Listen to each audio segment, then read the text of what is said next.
ইরানের ছোড়া একের পর এক ড্রোন ক্ষেপণাস্ত্রে নাস্তানবুদ ইসরায়েল।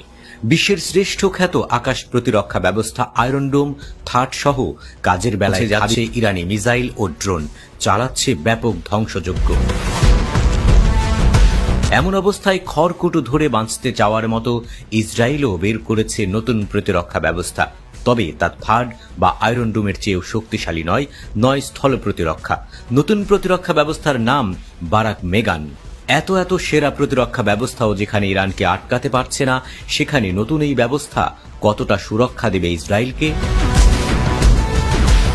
তবে মোতায়েনের প্রথম দিনে এই আকাশ প্রতিরক্ষা ব্যবস্থা ব্যবহার করে ইরানের ছোড়া অন্তত 8টি ড্রোন ভূপাতিত করেছে আইডিএফ, এই দাবি ইসরায়েলের নৌবাহিনীর বরাত দিয়ে এই তথ্য জানিয়েছে ভারতীয় সংবাদ মাধ্যম WION।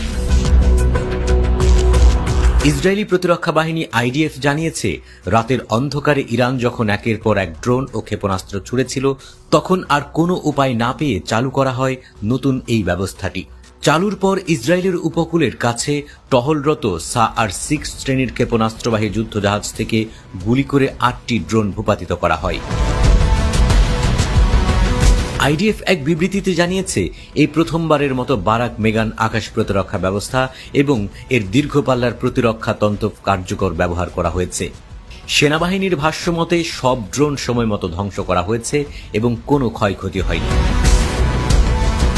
এই ঘটনা ইসরায়েলের নৌ প্রতিরক্ষা খাতে একটি গুরুত্বপূর্ণ মাইল ফলক হিসেবে বিবেচিত হচ্ছে, বিশেষ করে যখন ইরানের সঙ্গে উত্তেজনা তুঙ্গে।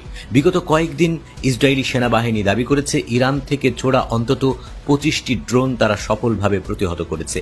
তবে প্রতিহত করতে না পারা মিসাইল ও ড্রোনের সংখ্যাও নেহায়েত কম নয়, কারণ ইরান নতুন কৌশলে ড্রোনের ঝাঁক ব্যবহার করে ইসরায়েলের প্রতিরক্ষা ব্যবস্থা অতিক্রমের চেষ্টা করছে, বারবার সফলও হচ্ছে। এই অবস্থায় ইসরায়েল অ্যারোস্পেস ইন্ডাস্ট্রিজ নতুন এই আকাশ প্রতিরক্ষা মাঠে নামালো ইসরায়েল। এটি মূলত সমুদ্রের জন্য প্রস্তুত একটি উচ্চগতির প্রতিরক্ষা ব্যবস্থা, যা ড্রোন, ক্রুজ ক্ষেপণাস্ত্র এমনকি ব্যালিস্টিক অস্ত্র ঠেকাতেও সক্ষম। এই ব্যবস্থা স্থলভিত্তিক আয়রন ডোম কিংবা ডেভিড স্লিং এর মতো নয়, এটি সম্পূর্ণভাবে সামুদ্রিক যুদ্ধজাহাজে ব্যবহারের জন্য তৈরি, বিশেষ করে শত্রুপক্ষের কাছাকাছি ঝুঁকিপূর্ণ জলসীমায় চলাচলের সময় নিরাপত্তা নিশ্চিত করতে। ইসরায়েলের উপকূলে থাকা প্রাকৃতিক গ্যাস সহ সমুদ্রে গুরুত্বপূর্ণ বাণিজ্য পথ সবই এখন ইরানি হুমকির মুখে। এসবের নিরাপত্তা নিশ্চিত করতেই সমুদ্র কেন্দ্রিক নতুন প্রতিরক্ষা ব্যবস্থার দরকার দেখা দিয়েছে।